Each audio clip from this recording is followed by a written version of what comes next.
Rotary club of Kolhapur सेंट्रलच्या वतीनं Harmony Rotary Premier League cricket स्पर्धेचं आयोजन करण्यात आलंय। 3 दिवस चालणाऱ्या या स्पर्धेला आजपासून मेरीवेदर मैदानावर सुरुवात झाली आहे। या स्पर्धेचं उद्घाटन संभाजीराजे छत्रपती यांच्या हस्ते आणि PN डिस्ट्रीब्युटर्सचे दाजीबा पाटील यांच्या उपस्थितीत झालं। उद्घाटन प्रसंगी बोलताना संभाजीराजे छत्रपती यांनी रोटरी क्लबच्या कामांचं कौतुक केलं। अशा प्रकारच्या क्रिकेट सामन्यांमधून सर्वांशी सुसंवाद निर्माण होत असल्याचं त्यांनी सांगितलं।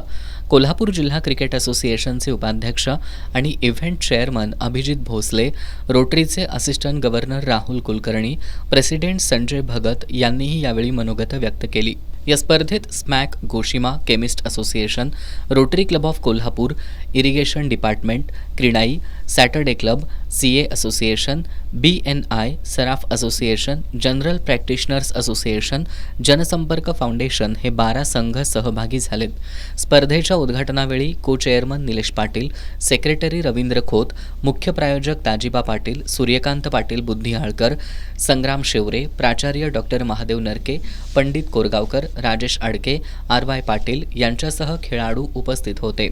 उद्घाटनाचा सामना स्मॅक आणि क्रीडाई यांच्यात खेळवण्यात आला। यामध्ये स्मॅक संघानं विजय मिळवला। आज झालेल्या अन्य सामन्यांमध्ये गोशिमा, क्रीडाई, सराफ संघ या संघांनी प्रतिस्पर्धी संघांवर विजय मिळवले। या सामन्यांमध्ये धवल पाटील, अनिकेत गुरव, सचिन परांजपे, भारत माळी, साहिल जयस्वाल हे सामनावीर ठरले।